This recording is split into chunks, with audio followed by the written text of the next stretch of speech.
राजा रघुवंशी और सोनम रघुवंशी, दो नाम, दो चेहरे, एक कहानी, एक ऐसी कहानी जिसने पूरे भारत को झकझोर कर रख दिया।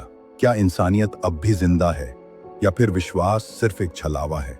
सोनम ने जो किया उसका सच धीरे धीरे सामने आ रहा है, लेकिन कुछ सच ऐसे होते हैं जिन्हें छुपाने की कोशिश की जाती है, मगर सच तो आखिर सामने आ ही जाता है।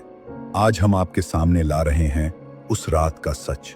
उस रात जब राजा ने होटल के कमरे में कुछ ऐसा देख लिया था जिसने सोनम के दिल में खौफ पैदा कर दिया, और फिर उस खौफ ने एक ऐसी घटना को जन्म दिया जिसने सबको हिलाकर रख दिया। दोस्तों, इससे पहले कि हम इस कहानी में और गहराई तक जाएं, अगर आप चाहते हैं कि राजा रघुवंशी को इंसाफ मिले तो इस वीडियो को लाइक करें और कमेंट बॉक्स में लिखें। आइए खोलते हैं उस रात के सच का पर्दा। 9 जून 2025, रात 1:07, वाराणसी गाजीपुर हाईवे। नीम की छांव में बने एक ढाबे के चारों ओर उजाले और अंधेरे की जंग चल रही थी। एक तरफ स्टील के गिलास में चाय की भाप छलक रही थी और दूसरी तरफ एक लड़की, उसके चेहरे पर धूल और खून के धब्बे, आंखों में जैसे 1000 तूफान थम गए हों, बाल बेतरतीब, होंठ सूखे, कपड़े फटे हुए, जैसे वो किसी भयानक हादसे से बचकर आई हो। साहिल यादव, ढाबे का मालिक, उसे देखकर सन्न रह गया। इतनी रात गए, एक अकेली लड़की इस हाल में?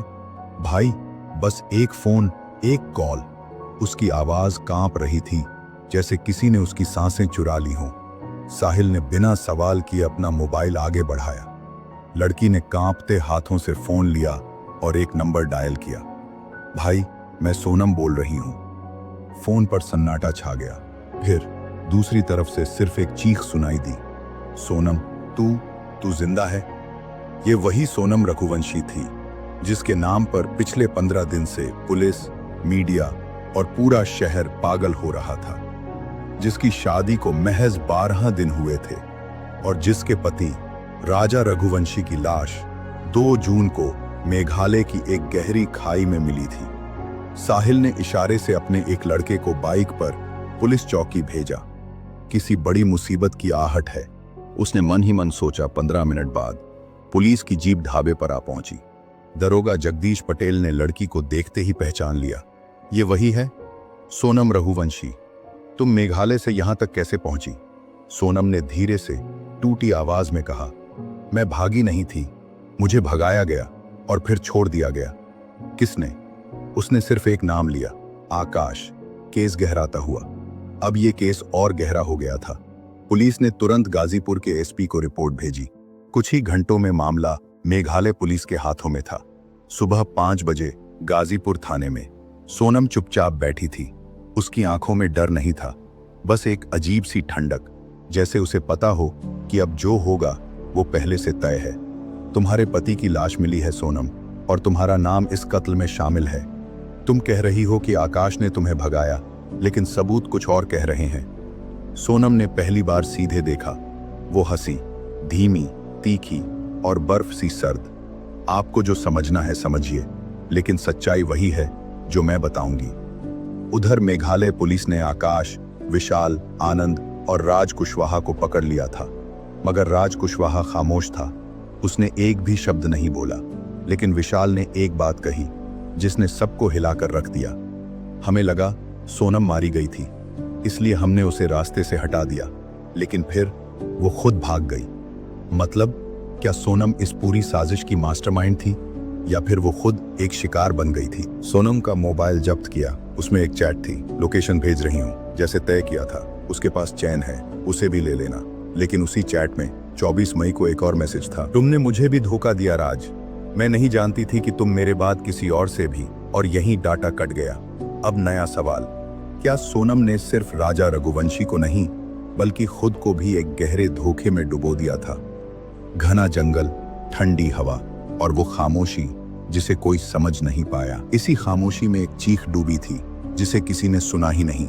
चेरापूंजी के पास एक सुनसान रिसोर्ट, जहां मोबाइल नेटवर्क का आना भी लॉटरी जैसा था। सोनम और राजा हनीमून के बहाने यहां आए थे। लेकिन असल में सोनम एक खतरनाक प्लान को अंजाम देने आई थी। 3 दिन से सोनम राजा के साथ सामान्य व्यवहार कर रही थी। सुबह साथ टहलना, शाम को कैंप फायर, रात में मिलन का अभिनय। लेकिन असल साजिश उस फोन की स्क्रीन पर लिखी जा चुकी थी, जिसे सिर्फ सुपारी किलर समझ सकते थे। 22 मई, एक दिन पहले, विशाल, आकाश और आनंद, 3 सुपारी किलर चेरापूंजी के एक होम स्टे में रुके थे। जिस मोबाइल से सोनम उन्हें लोकेशन भेज रही थी, वो राज ने खुद इंदौर से लाकर दिया था। 23 मई की सुबह सोनम ने ट्रैकिंग ट्रेल का बहाना बनाया। राजा, चलो आज कुछ रोमांच करते हैं, जंगल वाली ट्रेल पर चलते हैं। राजा को ट्रैकिंग में कोई दिलचस्पी नहीं थी, लेकिन पत्नी के कहने पर वो मान गया। दोपहर 12:10 दोनों जंगल में दाखिल हुए। 1:04 सोनम ने लोकेशन भेजी। पॉइंट 4 नदी के पास बाएं झाड़ी में। 1:21 अचानक चीख का प्रभाव डाले। राजा की चीख और फिर 3 तेज वार। पहला वार सिर के पीछे, दूसरा दाहिनी कनपट्टी पर, तीसरा माथे पर। मौत तात्कालिक थी। स्वर में हैरानी लाएं, लेकिन चौंकाने वाली बात, राजा की जेब से कुछ भी नहीं मिला। ना वॉलेट, ना फोन, ना घड़ी और ना ही वो चैन जो उसे बेहद प्यारी थी। सोनम का बयान, पुलिस पूछताछ का दृश्य बनाए, स्वर में सख्ती और सवाल लाएं। इंस्पेक्टर क्लिफ ने पूछा, तो वो लोग जंगल में आए कैसे? सोनम ने आंखें नीची कर ली। मैंने ही लोकेशन भेजी थी। तो तुमने ही मारा? नहीं, मैं वहां से लौट गई थी। जब मैं रिसोर्ट वापस आई, तब तक वो लोग